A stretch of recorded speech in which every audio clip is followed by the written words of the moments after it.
will call you Bob. They call Dr. Pham, so it's okay. So okay. So you will control the presentation by yourself. Yes, yes, Okay, I'm okay. control.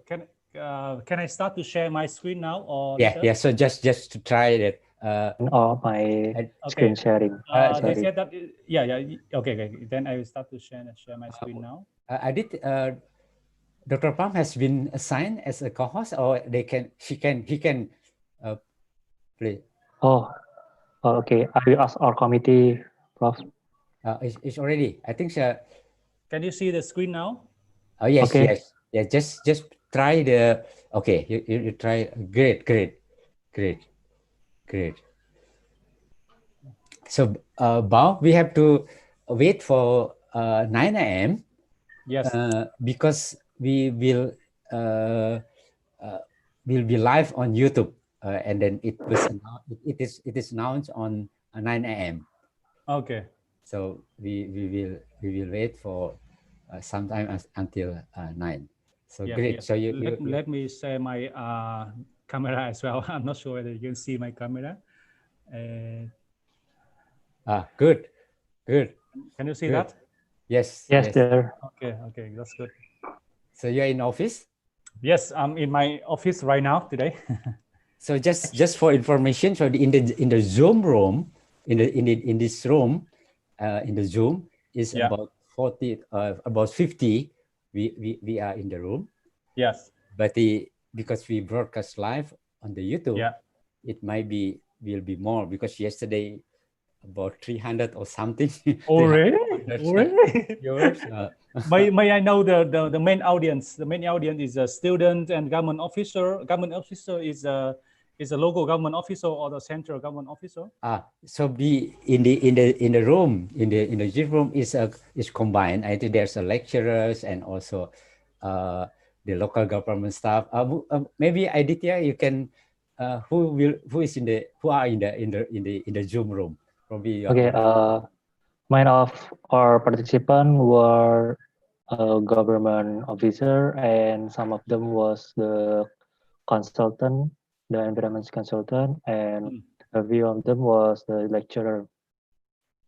And from the YouTube, I don't exactly know about our participant But because in the YouTube, I think most of not I think because my student join and to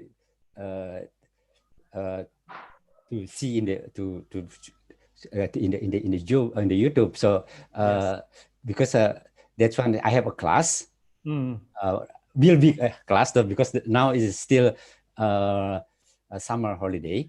But next semester I will have a class in the environmental biotechnology. So it's a compulsory for them to join. But if it's all in the Zoom meeting room, it will be too crowded. So ask to do, because sometimes if it's too many in the Zoom, so it's really difficult to control. Yes. So it's better there. So the video will be shared on the YouTube, and you will keep on YouTube. Yeah. On YouTube later. Okay. Can you share with me the YouTube link as well? Oh yes. Okay. Can you can you send me? I will.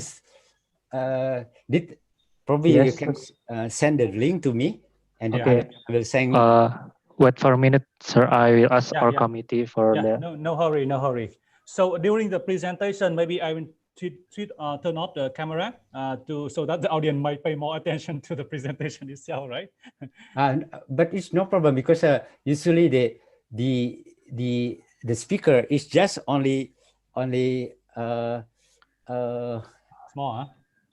A small camera on the top of the so that will be no problem. If you it's better to show also your face as well, but because that's only on the right side, on the top side. I'm just worried it affect to the screen as well. No. Okay, that's good. But let's see, probably I can let me try first how I look. Like this. And then maybe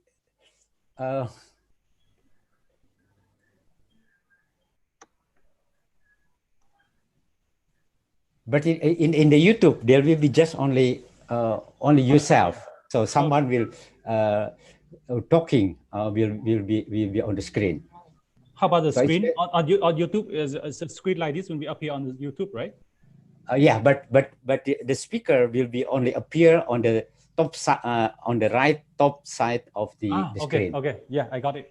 Yeah. Only someone who are speaking will be speaker. Yeah, okay, yeah, the speaker. Yeah. Otherwise, if it show everyone, then no. Yeah.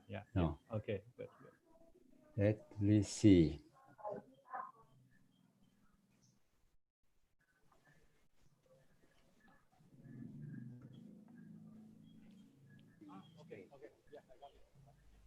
Only someone who are speaker. Yeah, okay. Otherwise, if it show everyone, no.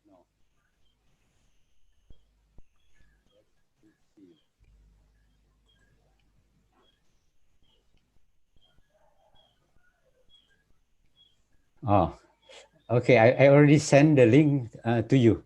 The link of the. Okay, thank you. I already saw this. Yeah.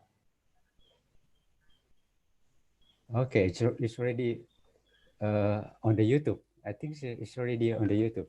Yes. So in the YouTube, you fish just only on the top right of the corner. Yes. I'm now checking. Yeah.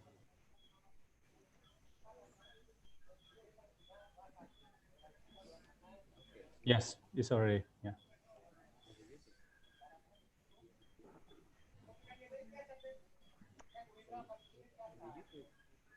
You fish just only on the top right of the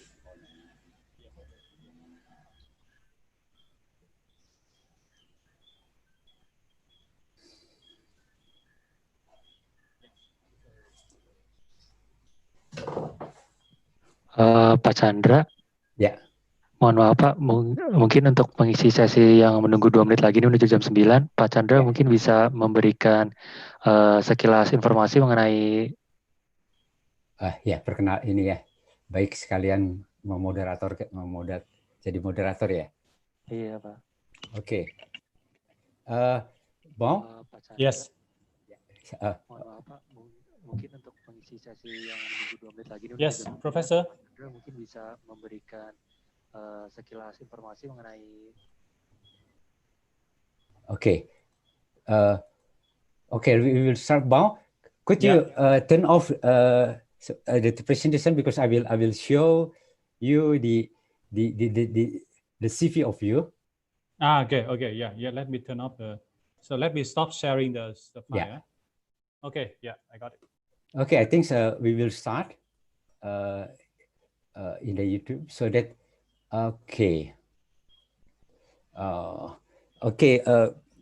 So good morning, everybody. So we will start our session. That's this one is the first session for today, and then we are delighted to invite Dr. Pham, and I will show you the brief CV of Dr. Pham. So Dr. Pham, I call him Bao.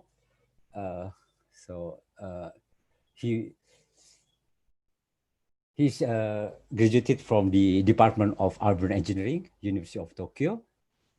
He has more than 10 years of working experience in the conducting interdisciplinary research and projects, especially in the water supply and sanitation in developing countries.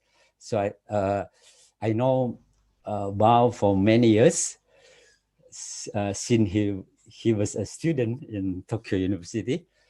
So that I'm delighted to welcome Dr. Pham, or I call him Bao, because now he is engaged with the IGES as a senior policy researcher.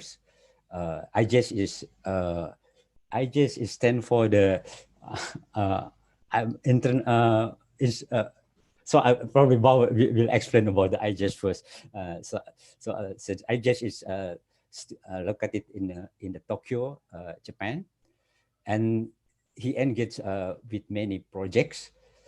especially in Asia, and then visited Indonesia many times. And then I think almost every a few months he visit Indonesia, although probably in this time of the year it's rather difficult, but hopefully if after the pandemic period's over, probably we will visit again Indonesia. So I think that one is the introduction of Dr. Pham. So I will probably Bao, you can share your presentation and then the time is yours. So I will stop sharing the. Okay, thank you very much, Professor Chandra, for your very kind introductions. So please let me allow me to share my screen. Can you see that right now? Yes, great. Okay. Good morning, everyone. It's my pleasure to be invited to give you a talk today on the decentralized wastewater and septic management in Asia, some challenge and opportunity. As Professor Chandra has already kindly introduced, my name is Bao. I'm now working as a senior policy researcher at the Institute for Global Environmental Strategy in Japan. So this is a kind of policy-oriented research institute supported by the Ministry of Environment of Japan. So as Professor already kindly introduced, I have more than 15 years of working experience in the field of water and sanitation, especially in ASEAN country. And currently, we are now operating a network called Water Environment Partnership in Asia. It's funded by the government of Japan to support, to improve the water governance in many Asian countries. And at the same time, I'm now leading a project also funded by Japanese government to ASEAN country. They fund directly to the ASEAN Secretary in order to support to promote the implementation of the decentralized wastewater management in ASEAN country. So for the presentation today, I'd like to give you the whole picture of how the decentralized wastewater and septic management has been implemented in ASEAN country, and particularly with a focus on the ASEAN country, including Indonesia. So that is my very brief introductions about our outline of my presentation today. And okay, I cannot move the slide. What happened here? Okay, so this is the outline of my talk today. First, I'd like to give you a brief overview of the domestic wastewater and septic management in Asia, and what kind of challenge that many countries is now facing. But at the same time, what kind of good practice and what kind of lesson we can learn from the member country, and also what is the opportunity and what is the business model planning for the domestic wastewater and septic management through some case study in the ASEAN country, including the Indonesia. And after that, we like to discuss what is the way forward to promote the decentralized wastewater management in our region. You know that in our ASEAN country, many countries is now facing the same challenge. The challenge of the rapid population growth. In some area, the population grow very quickly, very fast. And urbanization, industrialization, and especially there's a big change in the consumption pattern in the region we have observed over the last more than 10 years. What I mean is there's a big shift to interpret the diet toward a more highly water-intensive foods, such as meat consumption. Many countries now consume a lot of meat. And then the meat consumption per capita also increased significantly over the last 10 years. As a result, it's led to a very significant increase in the water demand, for the meat productions. And then as a result, it put a lot of burden, a huge burden on the water infrastructure in the region, especially the wastewater infrastructure.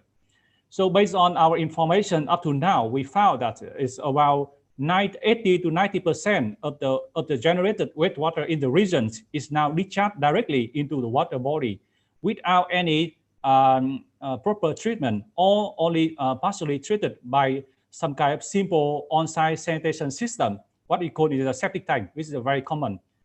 Unfortunately, due to the very poor performance of the tanks, and also due to the lack of operation and maintenance, a lot of contaminations and leakage has occurred and affect to the ground and surface water, and also put a lot of economic impact to the country. And often the sanitation is often a kind of neglect aspect of development in many Asian countries, particularly in ASEAN country, where the spending is very limited. I mean, the spending for sanitation is very limited compared to the other sector. And many countries give more priority to the other agenda. So according to the recent World Bank's study, it said that because of the poor sanitation in many countries like Cambodia, Indonesia, Philippines, and Vietnam, so those countries has lost around $9 billion per year because of the poor sanitation. And because of this kind of poor sanitation, so it has a lot of impacts. The impacts to the tourism, impact to the environment, impact to the water, and impact to the health. So this is a kind of result is so a kind of breakdown of the economic impact of poor sanitation in some country, depend on the sector. So this data is a little bit old. It's from 2008, published in 2008. But I think nowadays the impact is even more significant. Yeah. And in order to address this kind of impact of poor wastewater management, many countries try to encourage to install some kind of on-site sanitation system like septic tank or flood and poor toilet and so on. So this map shows you the percentage of population served by on-site sanitation technology around the world. Especially if you look at in Asia, many countries do not have access to the sewer system, but they have to rely heavily on some kind of on-site sanitation system like septic tank or poor flood latrine and so on.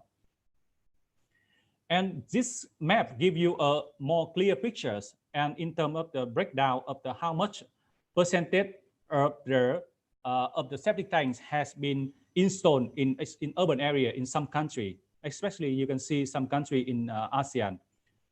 For example, in Indonesia, more than 63% of the urban household equipped with the septic tank.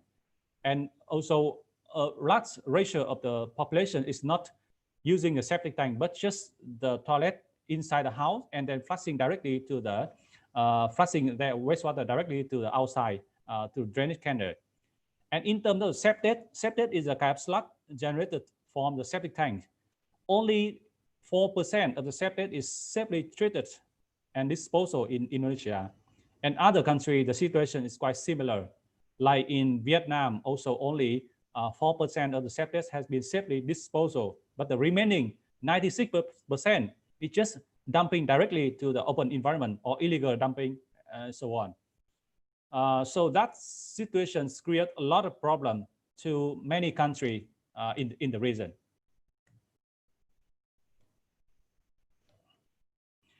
And you know that from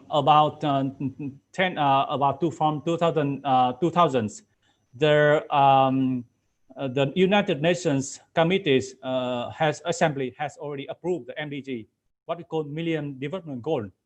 Under the Millennium Development Goal, they try to increase the ratio of access to the improved sanitations and improve the water supply. So basically, in the MDG, they focus more on the installation of the facility itself, like toilet and how to increase the ratio of the people access to drinking water and so on. But in 2015, many countries gathering together again to develop a more comprehensive agenda, what we call is 2030 Agenda for Sustainable Development. And then under this agenda, there's 17 goals has been proposed to address the challenge of the world nowadays. And among these 17 goals, there's a goal is called goal number 6, focus on the water and sanitation, which is more comprehensive approach to address the challenge of water issue.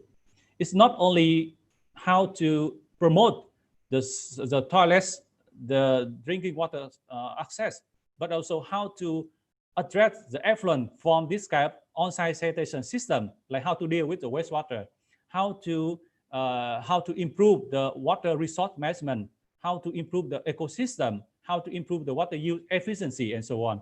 So this is more comprehensive look at the whole water cycle. So that is give a more challenge to the country to achieve this goal and also the targets.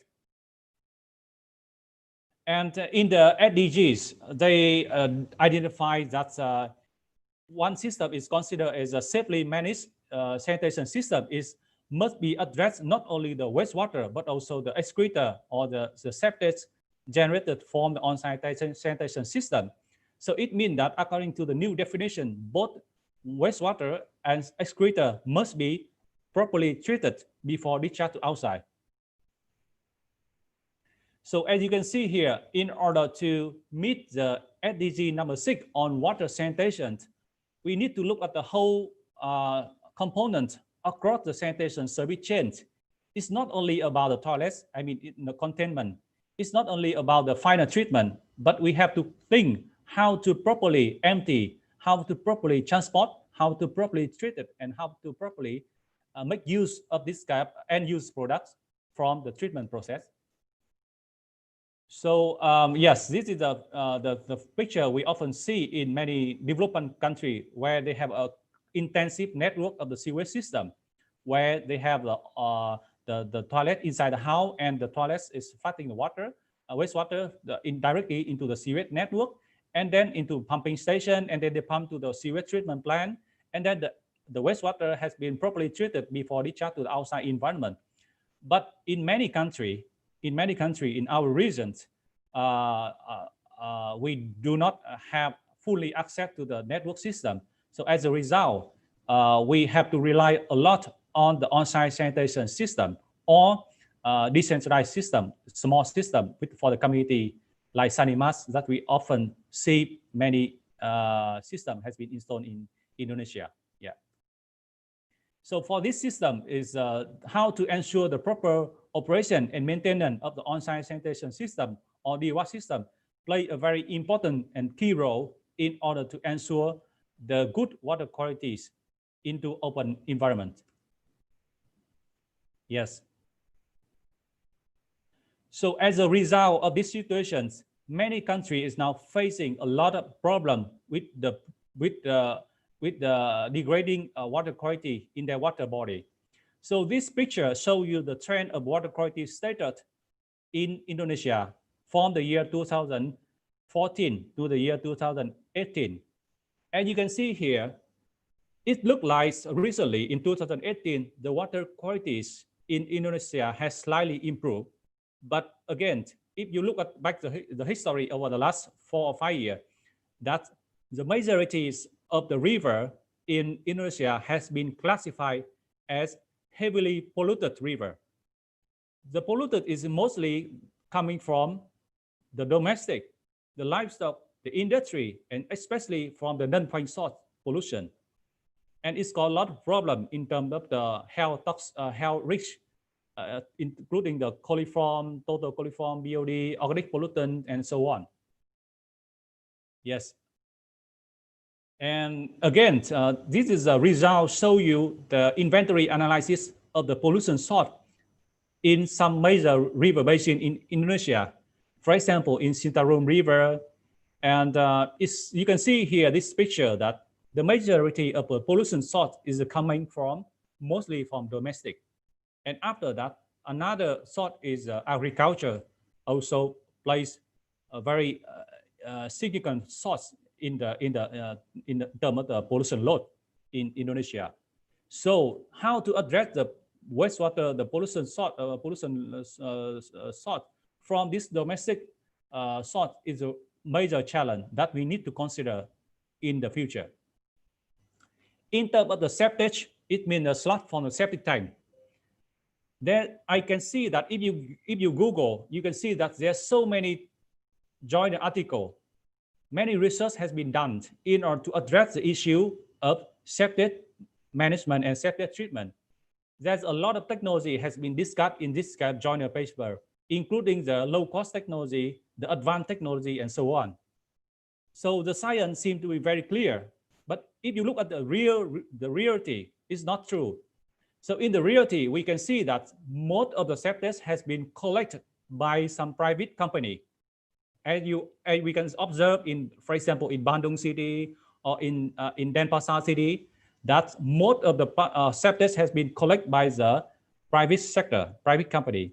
And then this septic has been either discharged illegally somewhere. This picture I show you on the left hand is the septic has been collected by a company in Vietnam, and then they discharge directly into the fish pond. This picture we took from, I think, from Bandung, and some kind of company also discharge into the sewage tender sewage system. So if you can imagine that a truck of 5 cubic meter of fecal sludge or septic dumping, illegal dumping, so it can equivalent to 5,000 people practice open defecation. So you can see how much impact if just one truck dumping to outside environment, it can affect to our life, our human health, and so on. And if you just take 1 gram of the feces from our humans, and 1 gram of feces, it can contain around more than 100 parasite eggs, more than 1,000 protozoa, more than 1 million bacteria, and more than 10 million virus in just 1 gram of feces. So that is the problem. And so as a result, to address the septic management, it's require a kind of comprehensive and integrated system approach that need to consider the whole sanitation service chain. And we need to look at the whole aspect. It's not about the technical aspect, but also the legal, what kind of legal aspect, what kind of institutional aspect, what kind of financial aspect, and so on. And then the most important is we need a kind of appropriate business model for the septic management in the region. Because not like in the water supply. In the water supply, you can get the revenue from the customer, from the user. But for the wastewater, basically, it's very difficult to collect the fee from the household and from the polluter. And in some countries, the wastewater fee has been incorporated into the water bill, but again, very small. For example, in Vietnam, in Laos and Philippines and so on, the wastewater fee is about 10% or 50% of the water supply. But again, it's very difficult for the wastewater company to collect this fee. So it depends on the city, depends on the country by country. So this is to give you a kind of brief understanding what kind of common challenge that we often face across the sanitation service chain. And then we conduct some kind of study in the Bandung city and in Denpasar city. And we found this kind of common issue we often observe across the sanitation service chain. For example, in terms of the on-site sanitation like septic tank and so on, there's a lack of regulation and enforcement in terms of the design standard for the on-site sanitation system, I mean for the septic tank. Most of the septic tank has been constructed based on the experience of the contractor. So normally they do not follow the standard guideline, or even the country do not have a guideline, or the contractor, they are not aware that whether the country have the guideline or not. That is one issue. The second issue is lack of regular maintenance. Normally when the household they install the septic tank, they don't know when the septic tank has been installed, and as a result, they only call for the service company to empty sludge when they have problem with the septic tank. When the septic tank has been blocked, then they have to call to the company. Otherwise, they will not call. So in many cases, that's many households, they didn't call for the regular sludge emptying for more than 10 years. So that is very popular. The second is in terms of the transportation, collection, and so on. There's a lack of standard operating procedure for empty the sludge and transportation. In many households, we observe that because the septic tank has been not open for more than 10 years or 6 years, then a lot of scum has been accumulated on the surface of the septic tank. So as a result, it's very difficult to break down this kind of scum. So it has been only solid dye. So when the service company, when they come to collect the sludge, what they empty is not sludge. Actually, what they empty is only the wastewater part, but the sludge part is still accumulated on the bottom or in the surrounding world of the septic tank. So normally, for this case, the service provider, I mean the trucker need to use some kind of stick to break down this kind of accumulated sludge first before using the pipe to suction to empty the sludge. But normally, in many cases, they don't use this. They just use the pipe, inject directly to the septic tank, and then empty the sludge. But actually, the part coming out is just wastewater part. So there's like a kind of standard operating procedure has been observed. And most of the case is based on the on-call base. It's not based on the regular desludging service. Although I know that in many cities, they start to consider to introduce the scheduled desludging program, but this is a very few cases. Yeah. So also in terms of the septic treatment, there's lack of sludge treatment plant. We can see that, for example, in Bandung City, we don't have any sludge treatment plants in Bandung City. In Denpasar City, they have one sludge treatment plant, but very limited capacity. So it's only treat a very small amount of sludge, but the majority of sludge has been bring to somewhere, we don't know. Yeah.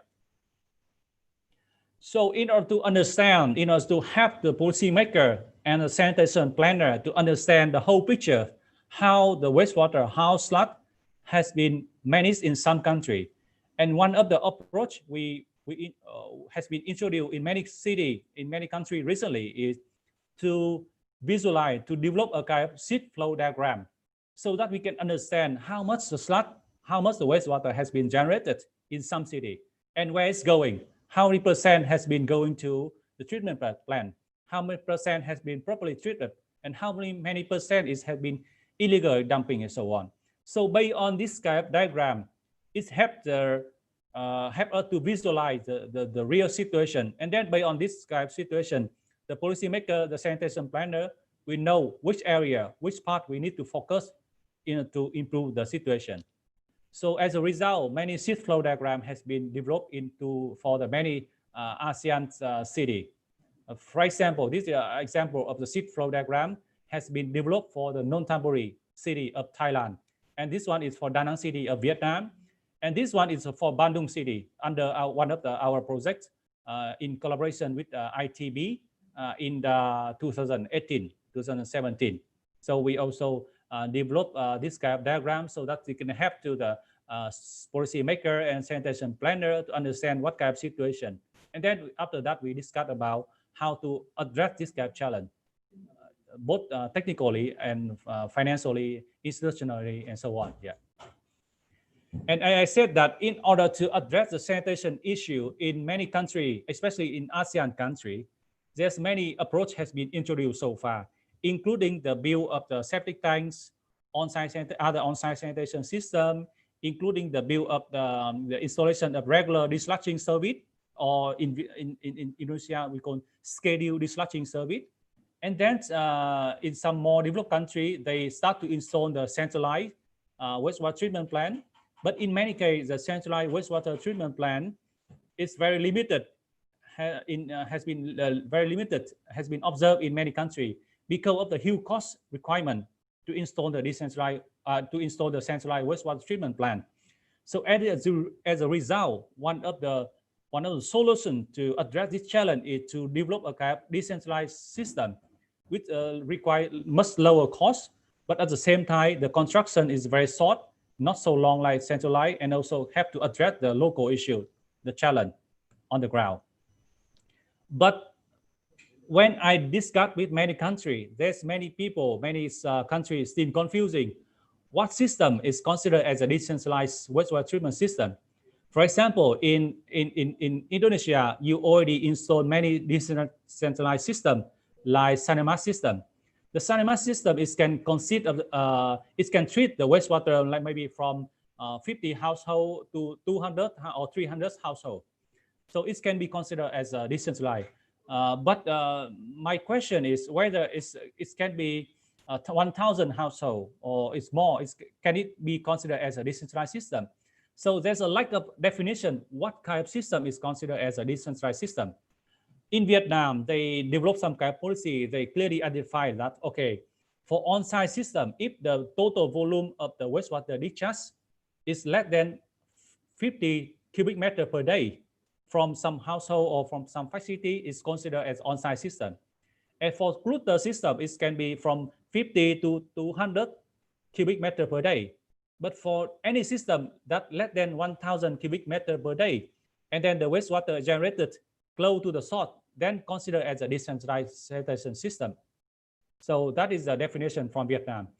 But many other agencies like BORDA, ADB also start to install many decentralized systems.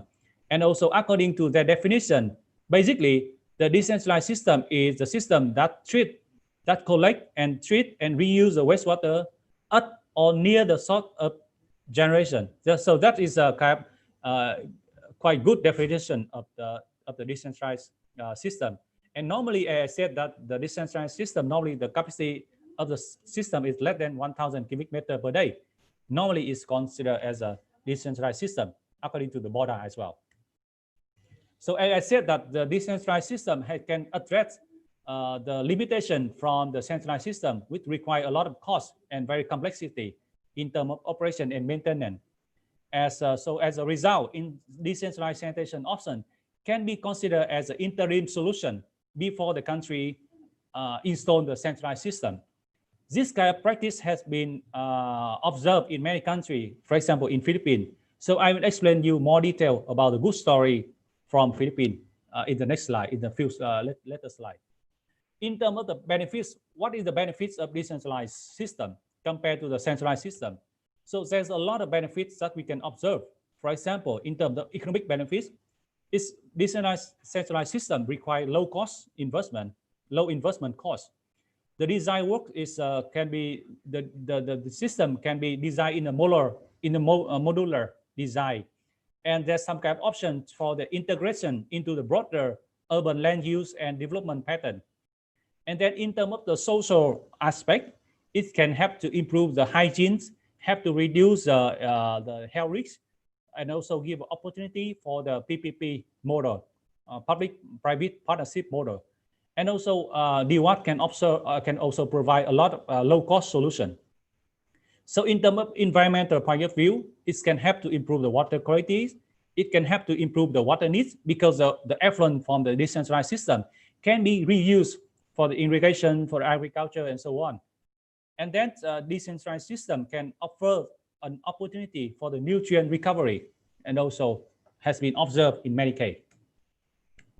So this is a very typical decentralized system we have observed in many countries. This system we have been observed in Thailand, has been installed in the communities near the Sok province in Thailand. For the system is about 50 cubic meter per day. They use septic tanks, constructed wetland, and waste stabilization pond. Another system has been installed in Chiang Mai. They also use anaerobic filter and also septic tank and so on. There's a variety of technology can be utilized under the decentralized system. This is another example that's been observed in Vietnam. Under the border project, they also installed the anaerobic buffer reactor. And then the effluent is another effluent going to the anaerobic filter. And then from anaerobic filter, they go to the constructed wetland. Yeah.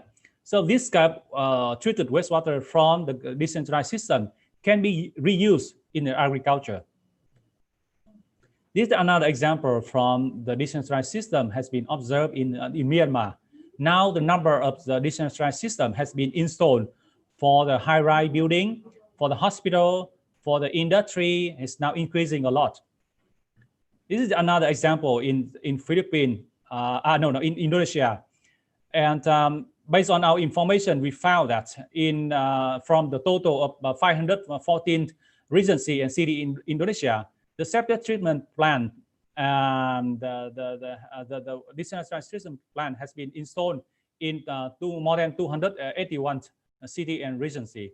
And at the moment, only the 103 IPLT has already been operated.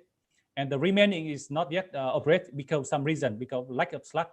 I said that because the household, they only call for the service provider when they have problem with the septic tank. So that's why there's lack of slot, so many plant has not yet been operated and open yet. This is another example from Philippines. So they also consider the decentralized wastewater treatment system approach as a kind of options that has been included in the 5-year plan on sanitation program in Philippines, that they will replicate this kind of system from this year. The more and more decentralized system will be installed in Philippines, especially for the peri-urban area or for the community area, remote community area. Yeah, so this is another example from Philippines that I can say that different technology has been introduced under the decentralized system. Not only to treat the domestic wastewater from household, but also they use the decentralized technology to deal with the wastewater from the public markets, from the school, and from the hotel and resort and so on. So they use quite a variety of technology, not only the anaerobic buffer reactor, but also they use some kind of rotating biological contractor as well. This kind of technology has been used to treat the public wastewater from the public markets in Cebu. So this is another technologies we had observed.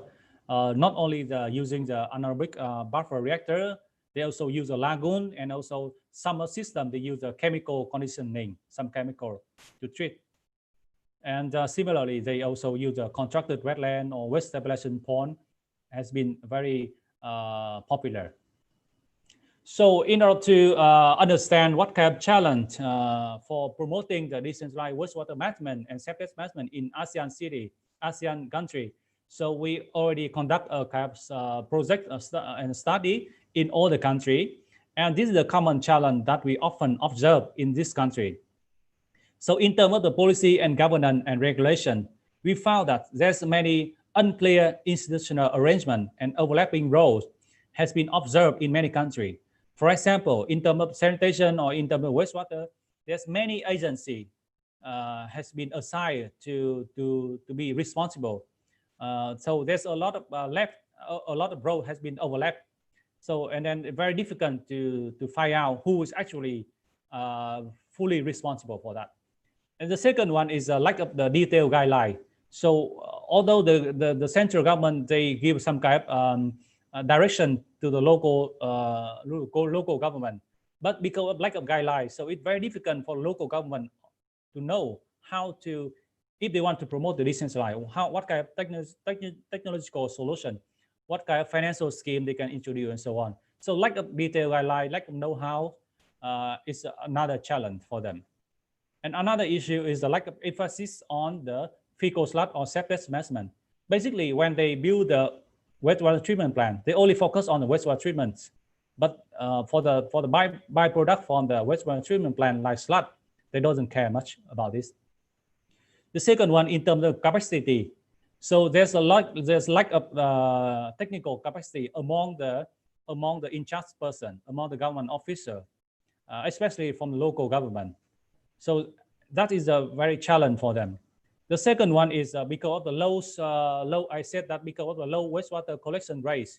So that is difficult for the company, for the service provider to raise the revenue, to cover for their operation and maintenance and activity in their activity.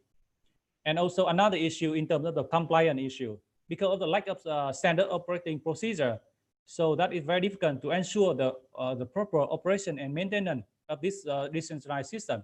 So many decentralized systems like Sanimas, after the construction, actually nobody taking care of monitor or maintain the system. I know that in some area the sludge has been regularly empty by the community-based organization, but also it's very challenging for them because of lack of technical expertise, and also because of lack of budget to call for the company. So in many cases, the community-based organization have to manually remove sludge by themselves, and then use this sludge as a fertilizer in their garden. That is what I observed in many cases in Bandung city and also in Denpasar city. And another issue about the low awareness and demand level.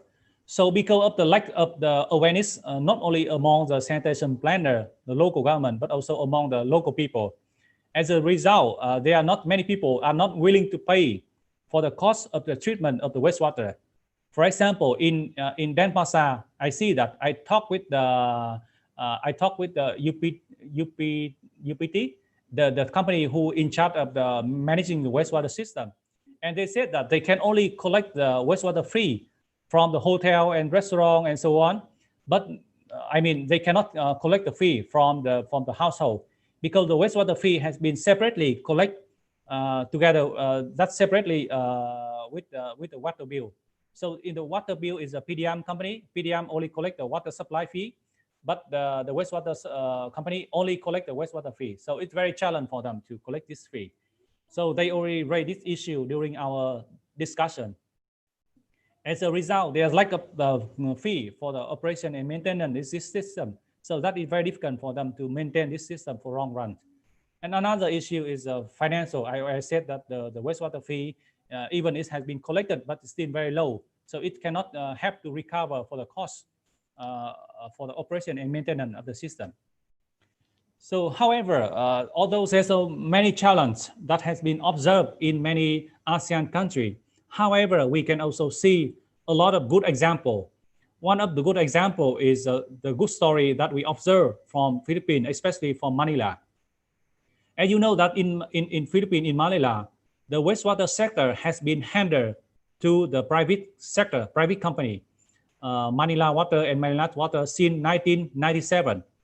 At that time, so before handling to the private company, the Manila city only have one wastewater treatment plant, one sewage treatment plant, and then only 3% of population has been connected to the sewage system, and the majority of household has been rely on the septic tank, and for the sewage, I said only one sewage treatment system.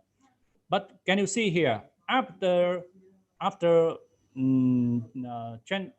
years, the number of sewage treatment plant has increased to 40. So we are wondering how they can make it happen. And one of the solutions, they said that after the wastewater sector has been handed to the private company, two company, Manila Water and Manila Water, they immediately develop some kind of strategy how to increase the percentage of the wastewater treatment by introducing some kind of decentralized system. So instead of jumping into invest in the centralized system, the big system, they invest in the decentralized system. And then after 10 years, 15 years, they gradually, after the population grow, after the urbanization has been expanded, and they start to upgrade this decentralized system into the centralized system. So that has been very effectively. And you can see here that, for example, on the left hand, you can see that first they develop a kind of community-based system like DWAT and Cinemat and so on. So after a certain year, and then the population has grown, and then density increasing, and then gradually they upgrade this one into the centralized system. Yeah, like this.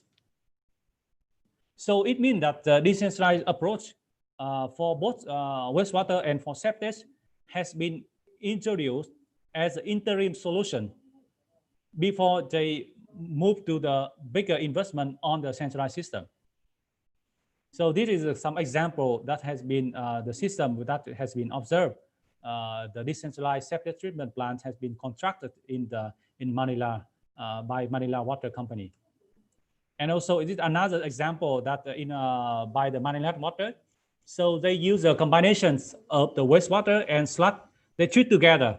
So by using this kind of technology for the mixed treatment of the septic and the wastewater, they can significantly reduce a lot of costs and also can improve the efficiency of the treatment process. So this treatment system, this facility has been designed to treat 2,400 cubic meter of the wastewater and 240 cubic meter of the septic every day. The reason is because the wastewater normally in the household, they use the septic tank. So BOD has been significantly reduced before going to the treatment plant. So that makes it very difficult for the treatment facility. Normally in the infant wastewater to the wastewater treatment plant, The BOD, as you study in the textbook, is like 200 or 150 milligram per liter. But in the reality, because many countries they use the combined system, including rainwater and sewage water and so on, that's why it reduces the BOD. In many cases, for example, in Vietnam, the BOD before going to the wastewater treatment plant only 50 or 70 milligram per liter. So that it make it very difficult. So that's why in this case, they try to combine with the septic. They try to dewater the septic and then get this kind of supernatant and then they inject into the influent mixed with the wastewater. So that have to increase the BOD to 250 milligram per liter. So that facilitates the treatment process more effectively. So this is a detailed technology that has been introduced by Manila Water. Another example we can observe from the Nonthaburi in Thailand. They also introduced such kind of decentralized system for septic treatment. And the sludge after the septic has been used as a fertilizer. And this fertilizer, they can sell to the farmer and gardener. And with about 5 tons per month in average. So they can get the revenue. And this revenue can help the plant to continue to operate the plant and maintain the plant. Yeah. So this is an example. I already give you a lot of examples from ASEAN country and ASEAN country. Now I give you another example from developed country like Japan. How the decentralized system has been introduced in Japan. So in Japan, in the year 2050, in the year 2060, many farmers has used night soil. Night soil is mean that the fresh human waste. They use another term, night soil, as a fertilizer. So they use this kind of night soil as a fertilizer for their agriculture and so on as a fertilizer. But until the year 2060, 2070, there's a lot of pollution has been caused by the illegal or direct discharge of the wastewater treatment system. As a result, the government of Japan start to introduce a system called Ngoc-Bao. Ngoc-Bao is a kind of on-site system, or can be upgraded as a decentralized system. It has been start to be introduced since 1970. So as a result, if you see here, after introduce the Ngoc-Bao system, the risk of the health infection has been significantly reduced from the year 2070 to the year 2080. And after that, after the year 2090, they start to introduce more advanced Ngoc-Bao system together with some kind of sewage system, like nowadays more centralized system from the year 2080. So as you can see here, that is the situation in 2070 and the situation nowadays. We can see that in 1997, so a lot of pollution has been observed, right? Because of the lack of treatment system. Like you can see in Tokyo Bay, in Kanda River, and in some kind of bays in Kitakyushu and so on. And I said that the Ngoc-Bao system has been considered as one of the alternative systems in Japan, in addition to the sewage system, like centralized treatment plants and so on. So the wastewater from household has been treated in Ngoc-Bao system, and then the sludge will be regularly collected by some company, and this sludge has been transported to the night soil treatment facility, and where the night soil has been treated, and then the output from this treatment they can produce as a fertilizer. This is a population trends in Japan who use the night soil treatment system and domestic wastewater treatment system. You can see here that nowadays majority of the population can access to the sewer system, but at the same time, there's still a certain percentage of the people of the household still using the Ngoc-Bao system. Basically, this household has been are located in a remote area or in the mountain area where there's no access to the sewer system. So as a result, Ngoc-Bao system is still very effective for those areas. And this is a percentage of people access to the domestic wastewater treatment facility by side of the community. And you can see here that, for example, for the city with more than 50,000 people, there's still a certain percentage of the people using a Ngoc-Bao, like this JJ, yeah, like 19.5% of the system of the household in those cities still using the Ngoc-Bao system, yeah. So that's why you can see that although Japan is a quite developed country, but the on-site sanitation and this decentralized sanitation system like Ngoc-Bao play very important role. There's so many kinds of Ngoc-Bao has been introduced in Japan. Depend on the scale of the Ngoc-Bao. Maybe small scale, it can serve the population from 5 to 50 people with the capacity is less than 10 cubic meter per day.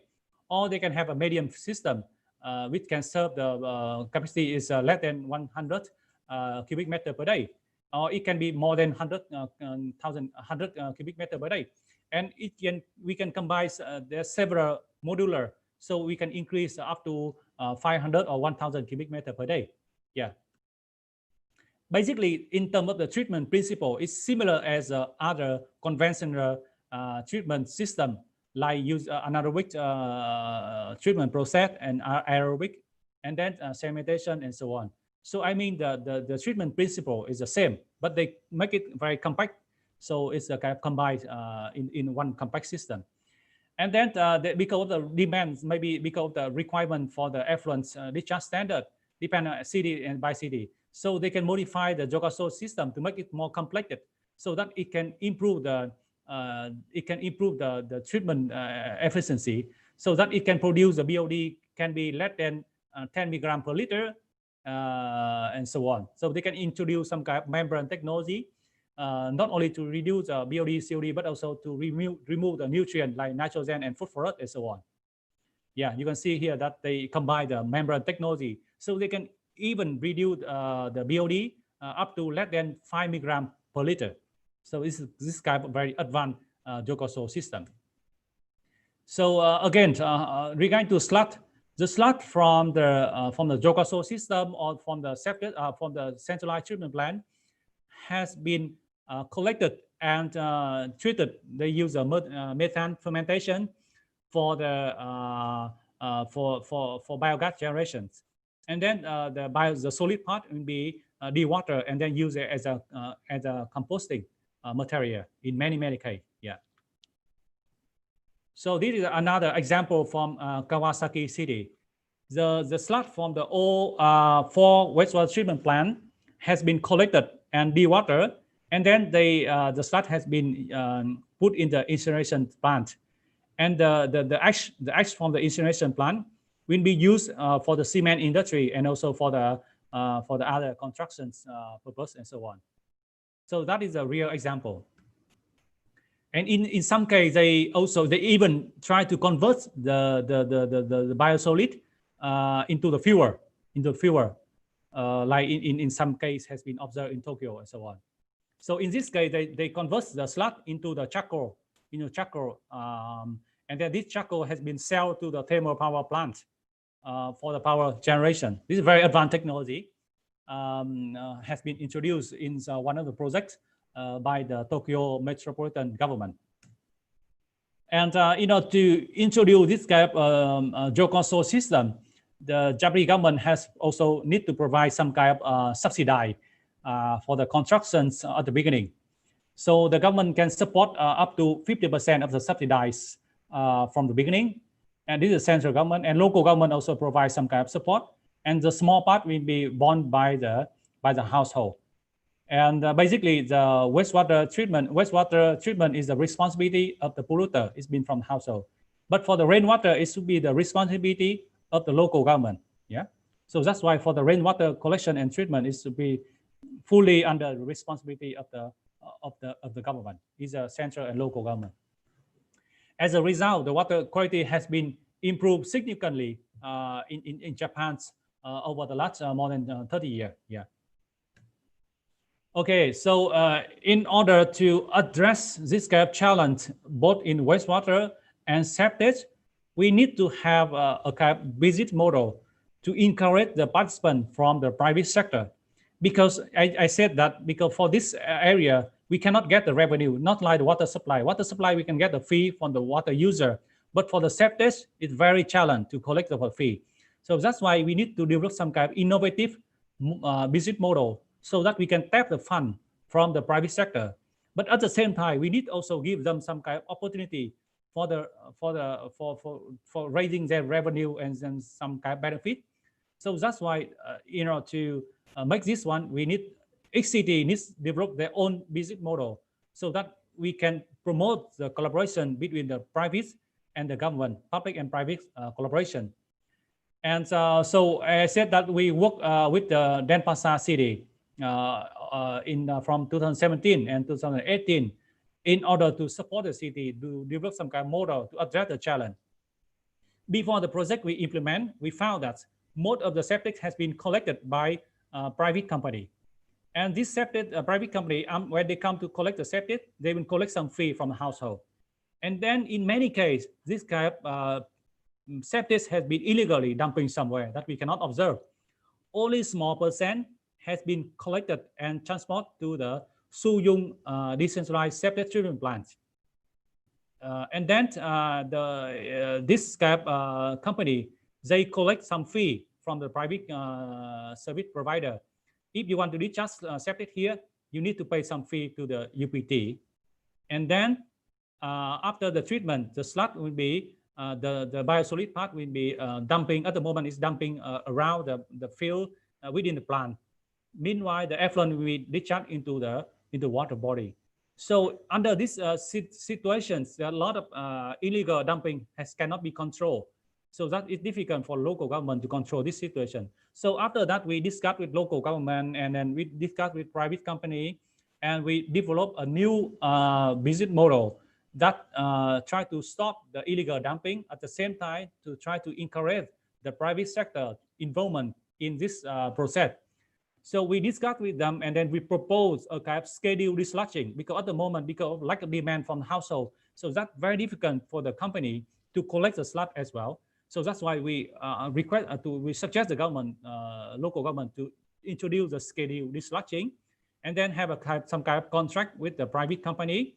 And the private company, when they collect the waste, the sludge from household, they are not allowed to collect the fee from household directly, but instead of that, they will bring this sludge and then transport to the treatment plant. In the treatment plant, it depends on the amount of sludge they bring to the treatment plant. They can get some fee from the UPT. And then at the same time, the household, instead of pay the fee directly to private company, now we introduce some kind of fee we call sanitation fee. This sanitation fee is used for the wastewater treatment and septic treatment, which should be integrated in the water bill. Yeah. And then the household will pay directly for fee to the provincial government. And the provincial government will use this money to cover for the operation and maintenance of the plant. And at the same time, this money can be used to return to pay for the private company who bring the sludge to the treatment plant. So this kind of mechanism we call simplified incentivized discharge model. We have been discussed with this model with Denpasar city. And I think now IWAS is also now considering to introduce this scheduled dislodging program based on our discussion so far. Yeah. And to support to introduce the scheduled dislodging program, we also propose some kind of application of GIS system so that it can help the local government, for example, to monitor the efficiency of the private sector operation. So first, we suggest them to develop a kind of database of the household. For example, name of the household, location, what is the volume of the septic tank in your house, what is the size of the septic tank, and when did the last dislodging septic tank. And then based on this information, we will develop a kind of GIS map. So for example, for household which has not been dislodged over the last 3 years, then you can see the green color. For household which has dislodged within the last 3 to 5 years, it can be the yellow color. For those has not yet dislodging over the last more than 5 years, it can be the red color. So based on this GIS map, the private company and the local government will know which area should be given more priority for dislodging in the scheduled dislodging program. So this kind of simple application of GIS will be very effective to promote the the proper management of the septic.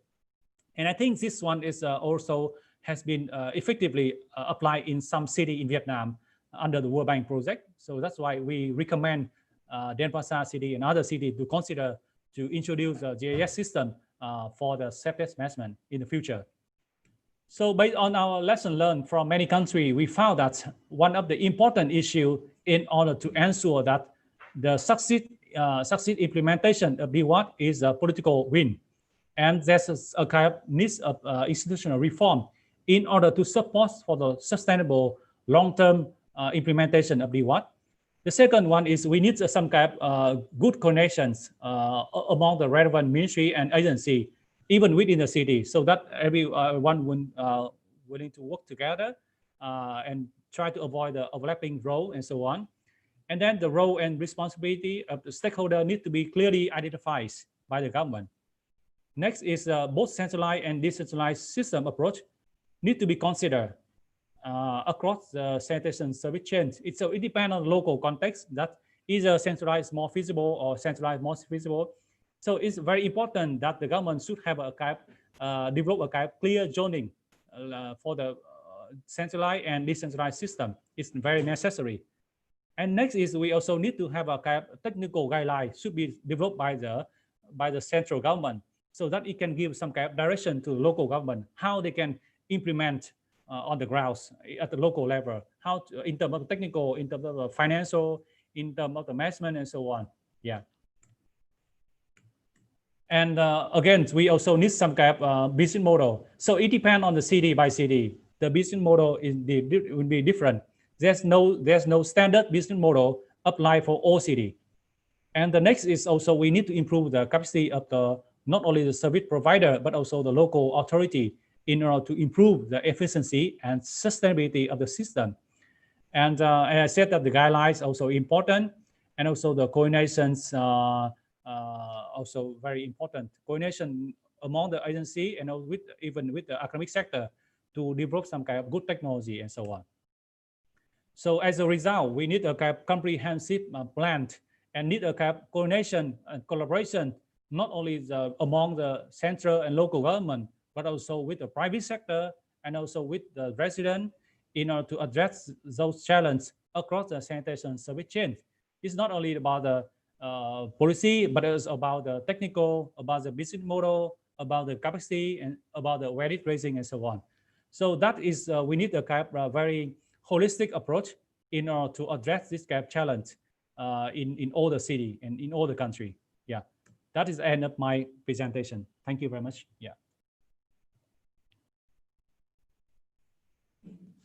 Thank you, Bob. So for me, you take a rest first, so because there's a number of questions. So probably you'll have to take a rest first. Yes, thank you. Yeah, I'm happy to see that there's many questions. Yeah. Yeah. So I will be a moderator for you. And yes. Probably you can close your file, your presentation file, because we will show all the present. So thank you. Yeah. Okay. Okay. Probably I will address in Bahasa Indonesia first. Probably just only a quick summary of your talk. Wow. I will. Yeah. You have. Yeah. You take a rest first. Bapak Ibu sekalian, saya mencoba menyampaikan secara ringkas apa yang Dr. Bao sudah sampaikan. Jadi tadi sudah.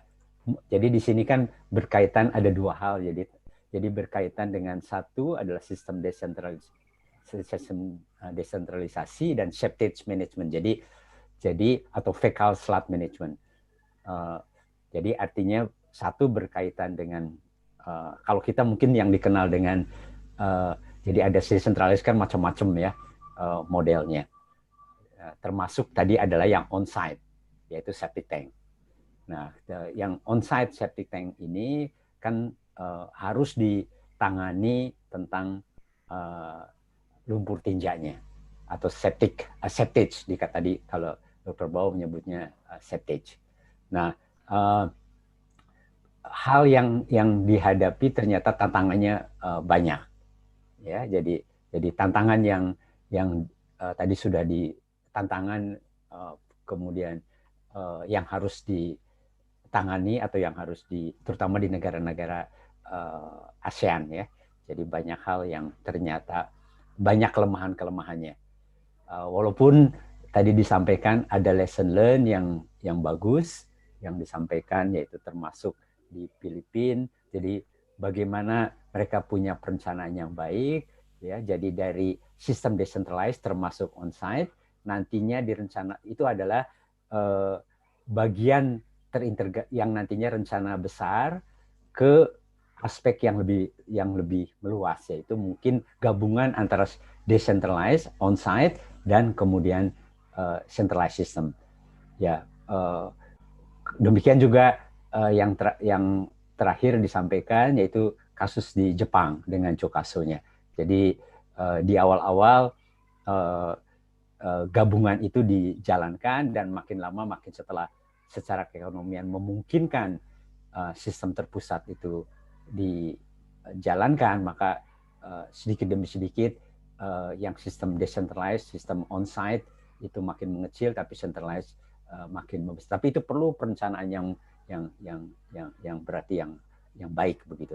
Nah, tadi sudah disampaikan beberapa hal yang berkaitan dengan challenges-nya, dan kemudian juga apa yang ke depan bisa dilaksanakan. Sebenarnya banyak sekali yang disampaikan oleh Dr. Bao ini. Ya, jadi mungkin tidak sempat untuk bisa menangkapnya dengan singkat, tetapi informasinya kaya sekali yang mungkin bisa Bapak Ibu manfaatkan, terutama baik yang dari tadi kan sebenarnya bukan hanya sisi dari pemerintah, tetapi juga private sector, dan juga resident sendiri, juga publik sendiri harus diajak berbicara atau mendiskusikan hal ini. Mungkin so we will take some Q&A session. Probably you can Adit, you can show the question coming up from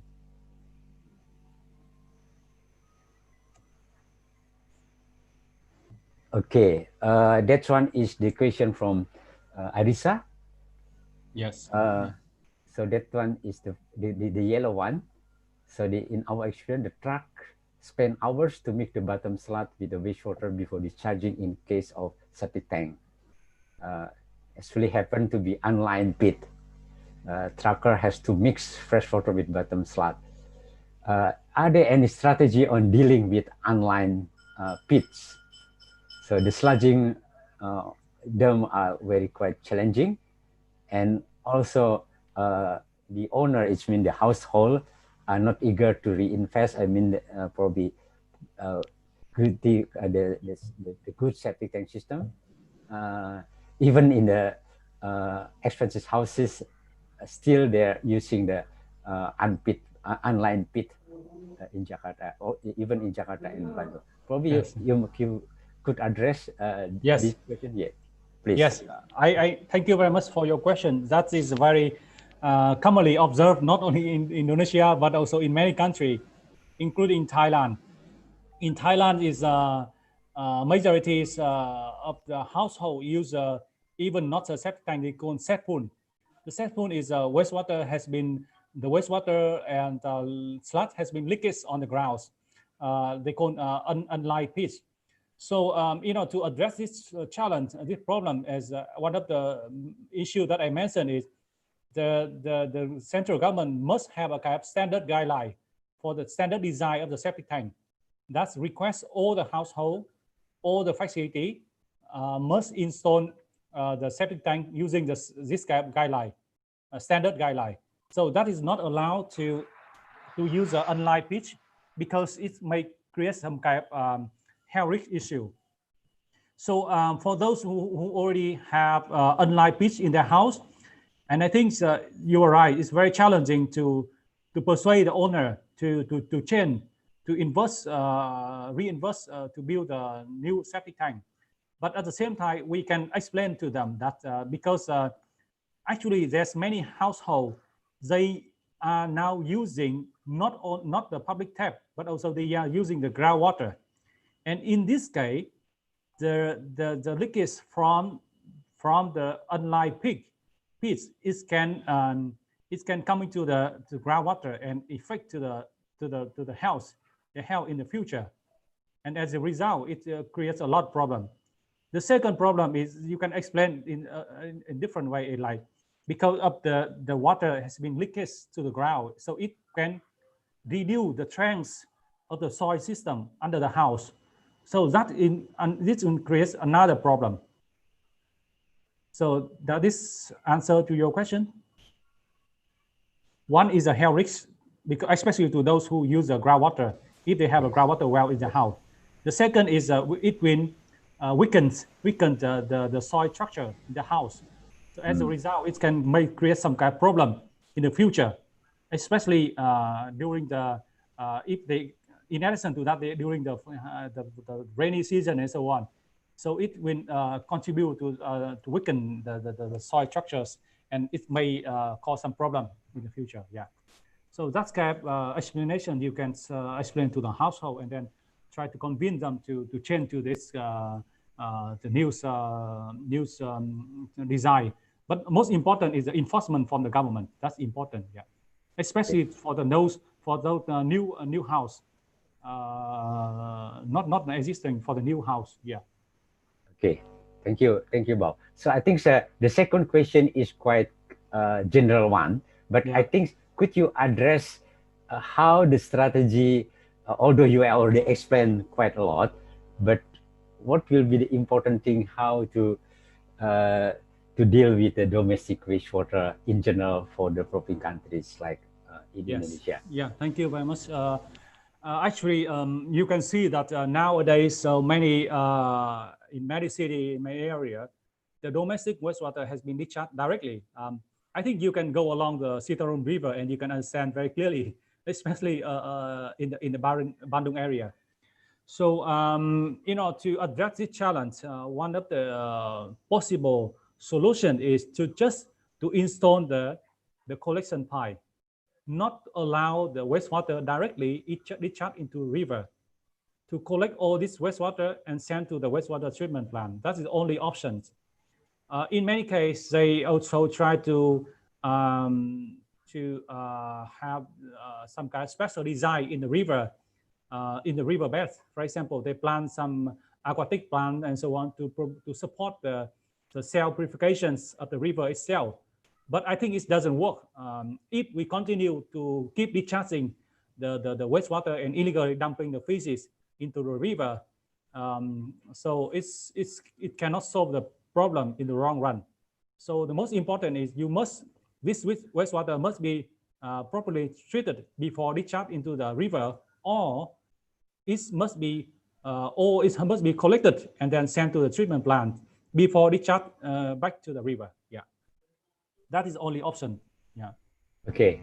I think, but the third question is about the TDS. I'm not quite sure that it is the TDS, total dissolved solid. I'm not quite sure it is quite.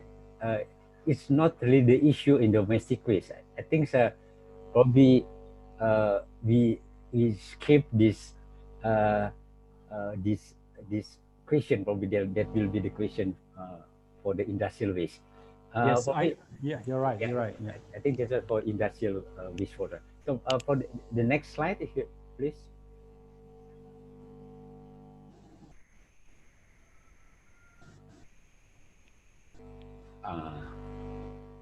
That one is could be the septic tank integrated into and then processed to be the biogas. So that the next question about is there any possibility to produce biogas from the septic tank? Yes. Yeah. Thank you very much.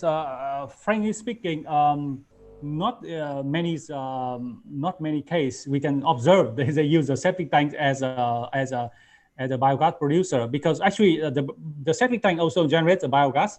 You're right. It can generate methane gas. It can generate hydrosulfide and carbon, CO2, and so on. But because of the low loads pollution load in terms of organics. So I think normally in the septic tank, we not only discharge the feces, we not only discharge the urine, but we also discharge a lot of flushing water, right? So it has already been diluted. In addition to that, nowadays many households they combine not only the black water, but also they also discharge the gray water. It means that water from the bathroom directly go to the septic tank. So as you can see that in the bathroom we use a lot of soap, right? So this soap will inhibit the digestion of the organic matter in the septic tanks. So as a result, in many cases, I didn't see much that people turn the septic tank into the biogas. So that is my question. Yeah. In order to make it as a biogas, so the design of the septic tank need to be changed, of course, and also you need to control the flushing water as well. Yeah. Yeah. If you can control the flushing water, you're not allowed the flushing water to get into the septic tank, then it might be possible. Another issue is depend on the volume of the tanks. For example, if the household only 4 or 5 members, I don't think it's practical. But if you have a big a community system, like 20, 100 household or 30 or 40 household, then it's possible to produce the biogas. Yeah. Yeah. It's like in the Sanimas system, right? Exactly. Yeah. In the Sanimas, because there are a number of person use the toilet. Yes. Yes. Okay. So that the next question from Alice. So that actually Bandung have a pond system you are aware of, and then they have a cold septage, the septage from the septic tank, also the treated in the pond system. Yes. Is there any risk that use that combined system within the pond system? I don't know. Have you visited the pond system in the south of Bandung or not? Actually, I think in Zastai we didn't see that. Yeah. Oh, you didn't. I think this new system recently installed, right? No. That one is already. I think it's already quite a number of years. Oh, okay. That one is. So there is any risk that. Yes, I understand the questions. I think in many other ASEAN cities, they also use the pond system. They call waste stabilization pond to treat to co-treatment of the septage and wastewater. But after a certain year of operation, a couple of years, and most of this system is not effective.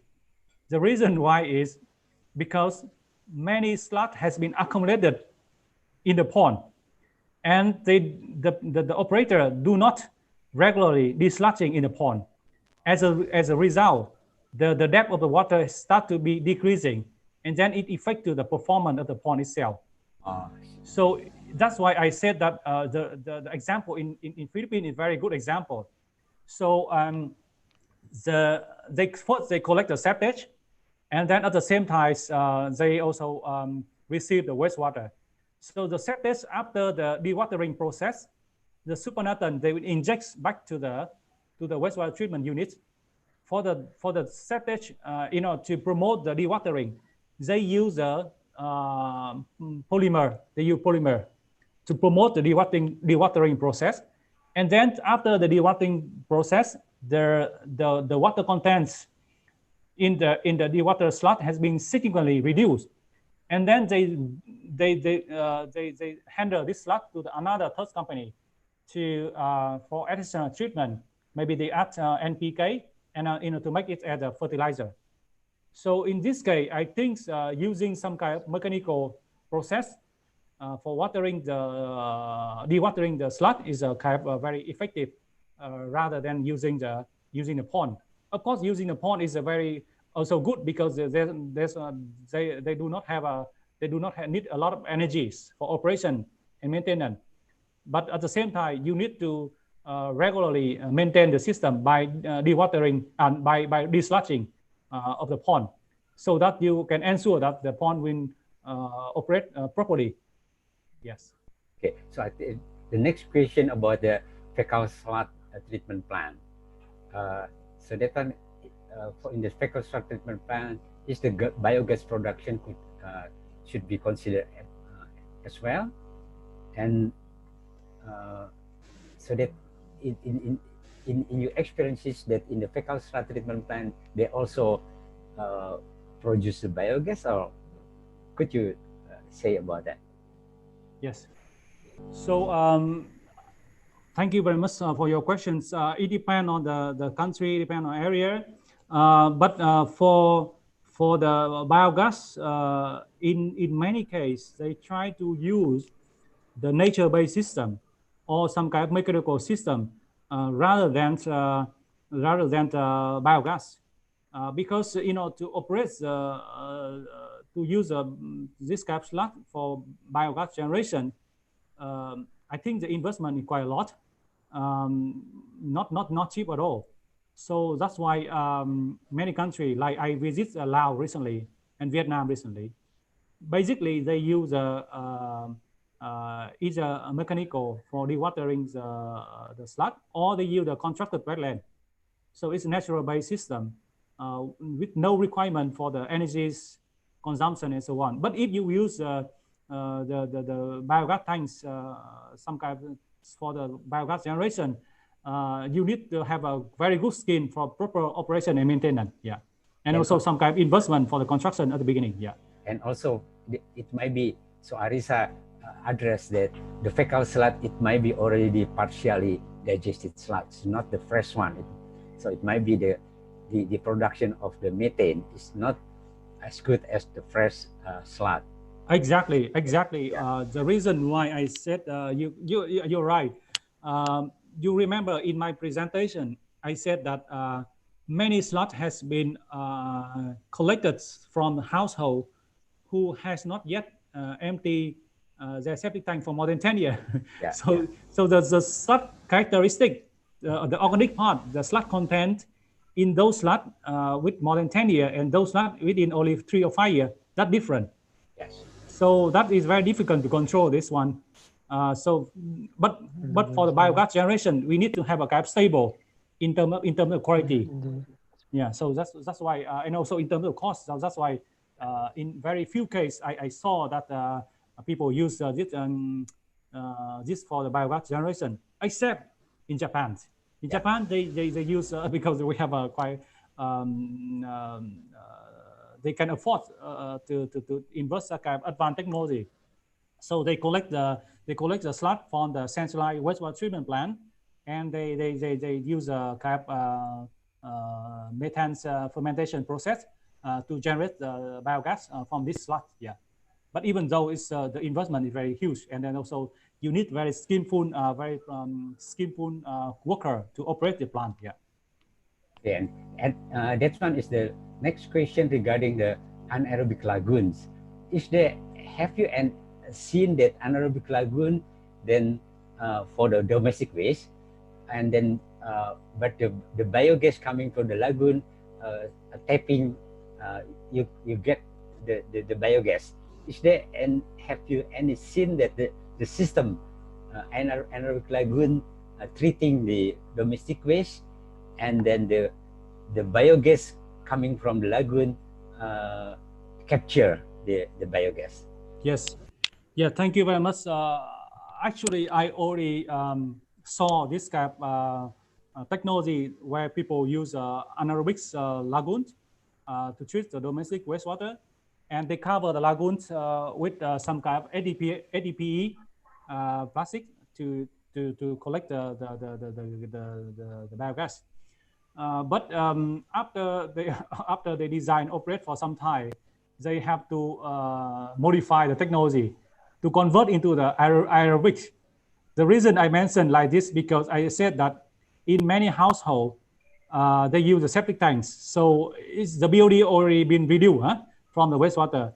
At the same time, in many countries and many cities, they use the combined system.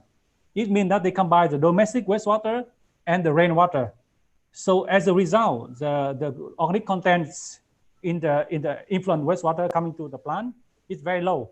So in that case, it's impossible and not also not practical to use an anaerobic system or anaerobic pond to treat this wastewater. unless in some city you introduce a separate system, like the wastewater collect separately and the rainwater collect separately. In that case, the BOD in the influent wastewater can be 250 or 300 or so on. Then in that case, anaerobic pond is feasible. But in normal case, if some city and some country they use the combined system, I don't think that is a good idea to use the anaerobic lagoon. Yeah. Okay, I think so. Next slide, please, Adit. So I think it might be it is we.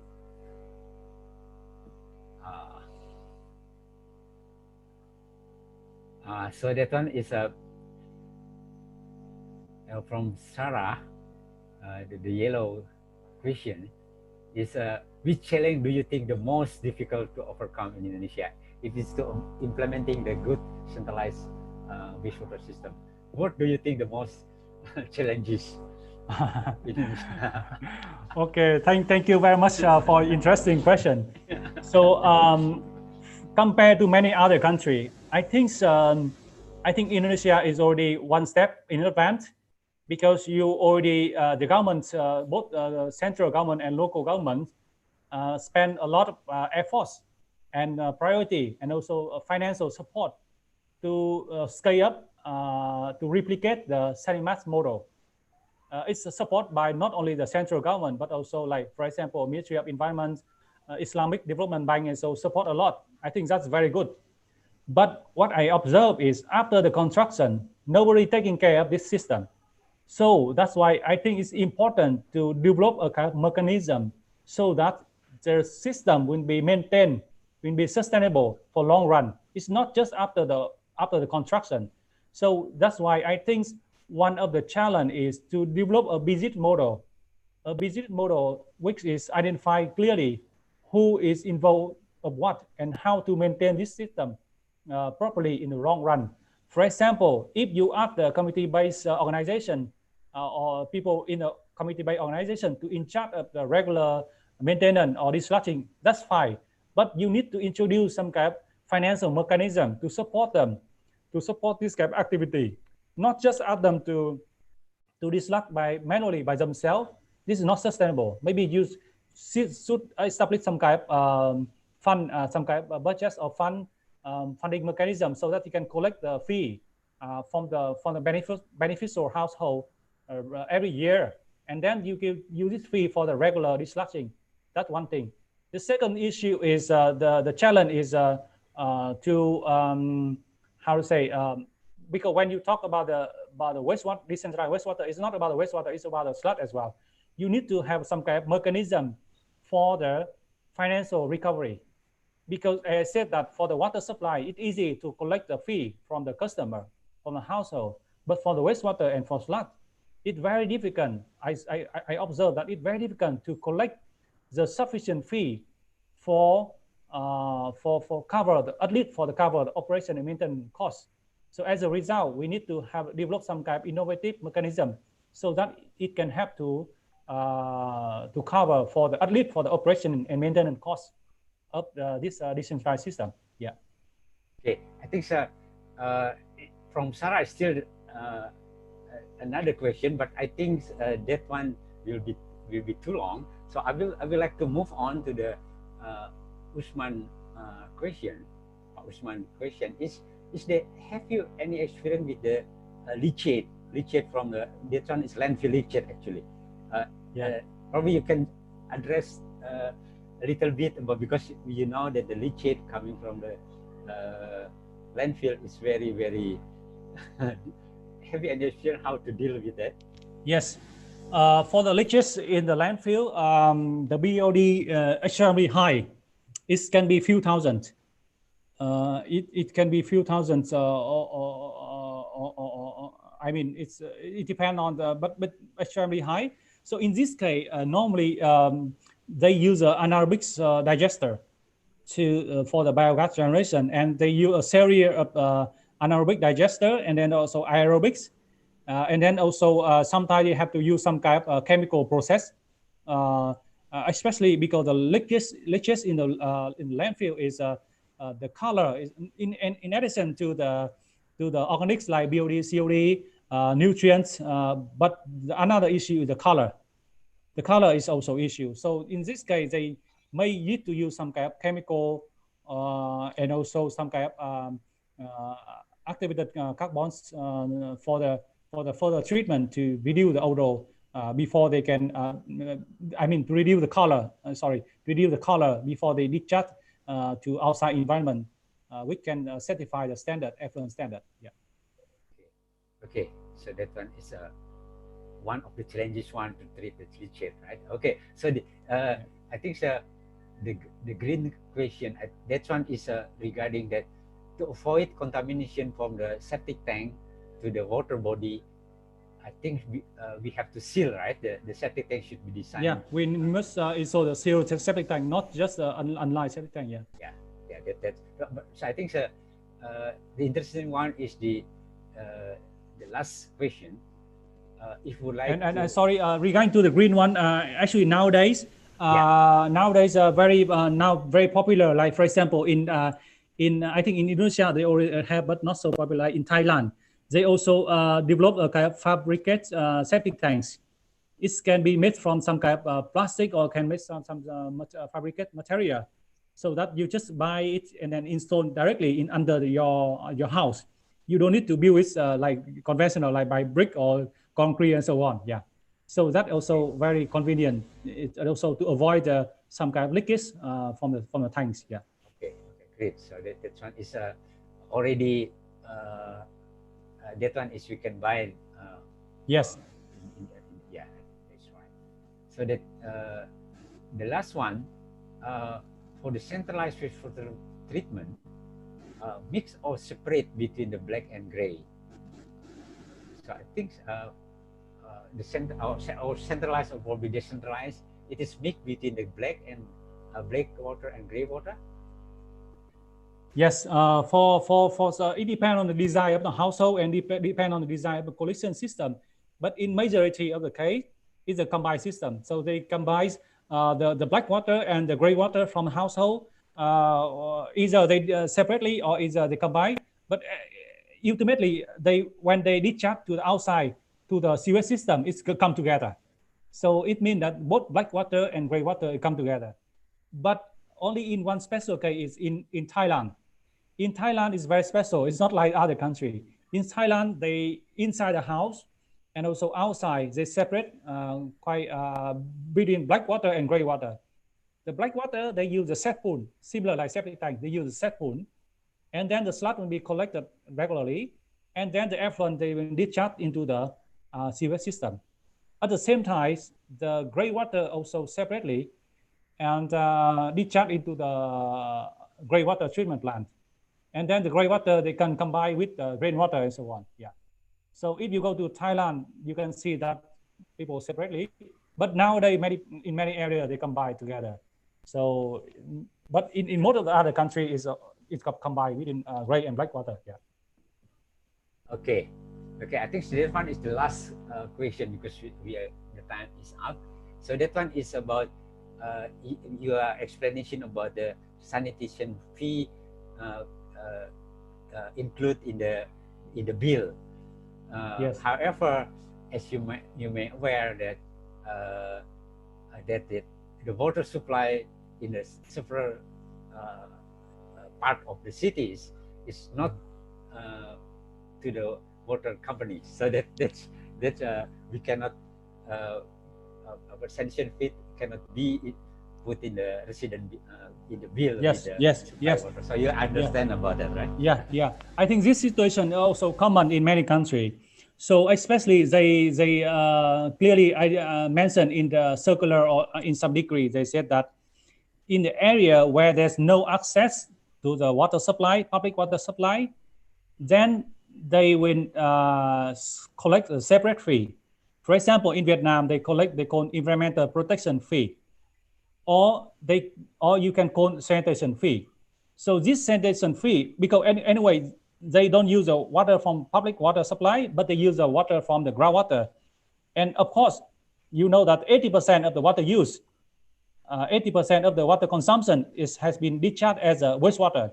So basically, the polluter should be responsible for the wastewater that they discharge to the outside. So as a result, in this case, we can collect as we can call as a sanitation fee. This fee is to support the government, the local government, to address the pollutions or the challenge of discharge of the wastewater. Either you to use this water to build the wastewater treatment plant, or either use this money for some kind of efforts to improve the water quality in the surrounding area or in the water body and so on. So you can use you can call it as a environmental protection fee, or you can use as a sanitation fee, whatever. So it depends case by case. Yeah, but the idea is we must. I mean, the idea is that the principle of polluter pay principle must be introduced. Yeah, because when you pollute, and then you have to be responsible for that. Yeah. Yeah, I think that one will be the very last question, because the time is already 10:30. So that one, I think you'll be understand that in the urban area where the household is crowded, and then the well, we have to take the water supply from the well, so that it's very difficult to manage 10 meters apart from the septic tank and then to the well. What you suggestion? I think it's very familiar to you, right? This situation. Sorry, I cannot hear you clearly. So that one, the last question, that one is very familiar, that in the urban area, so that within the septic tank location and the septic tank and the well.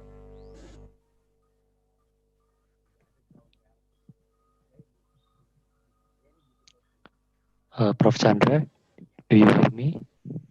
Yeah, I can hear you, but I cannot hear the Professor Chandra. Yeah. Okay, I will read the question from Lutfi Hadi, Dr. Pham. As you know, in my country, you relate to use septic tank, but the house very crowded, and for drinking, they use from the well. So the distance from the septic tank to the well less than 10 meters. The problem is the well not good enough, and what we can do for that. What do you mean well not good enough? The quality of the water, because maybe there are some bacteria like Escherichia coli in the So water. yes, thank you. Now I understand. So the water quality in the well is not enough, right? And not good enough, right? So there's many reasons. You need to check this water quality. Either it's affected by the coliform or by kind of fecal coliform. If you found that this groundwater well is affected by the fecal coliform, then it's one of the good indicator to show that this has been affected by the infiltration of the leakage from the septic tank or somewhere, or the groundwater runoff from the top.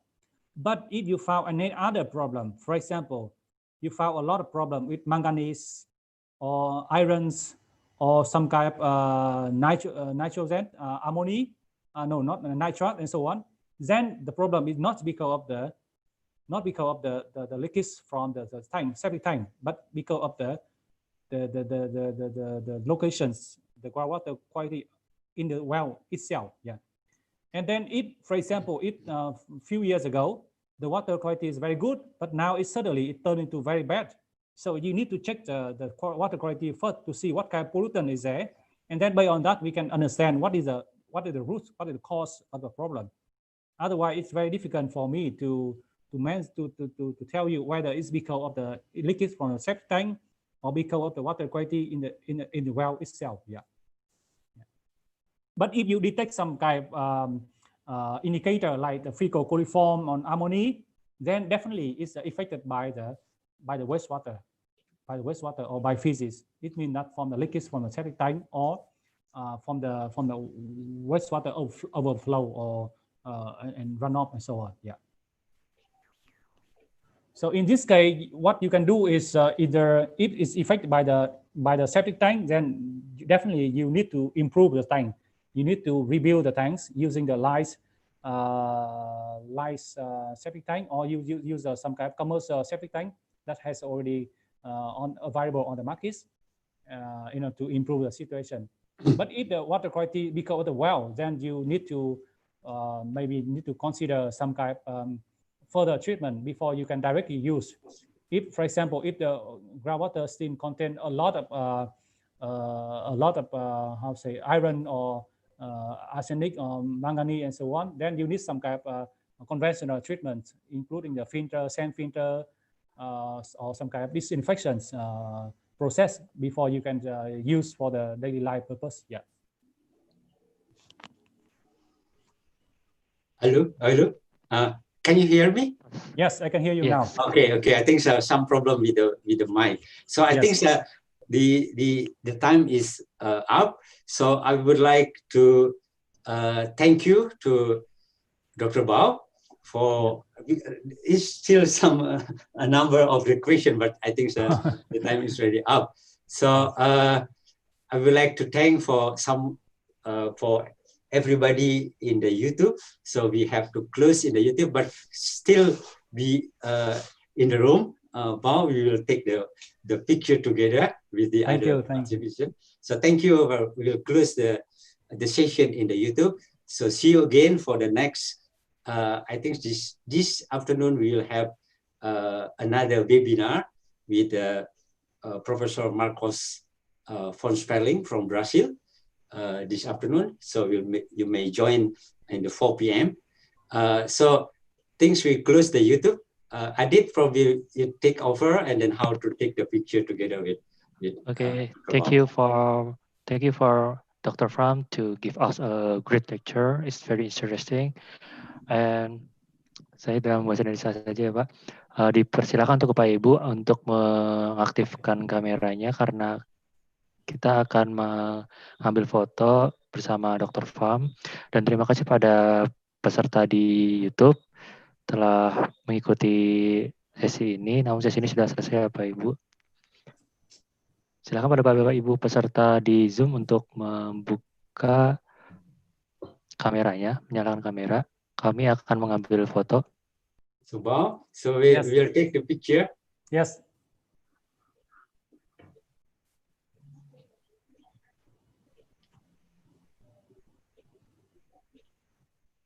Okay, can everyone hear me?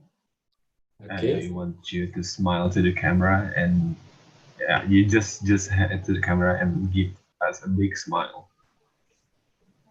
I will be counting down from 3 and then taking the picture. 3, 2, 1.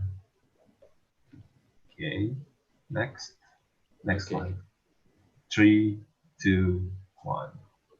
Great. Okay, thank you. Thank you, everyone. Thank you very much, Professor. Thank you very much. Thank you very much. Thank you. So, hope to see you again soon. Next time I will invite you again, and then probably we can share more, and then we can discuss because there's still a lot of question, and then probably the address. Sure. I think we have many other chance. Yeah. Okay. Thank you very much. Thank you very much, Professor. So you may leave the room. Thank you. Okay, Bapak Ibu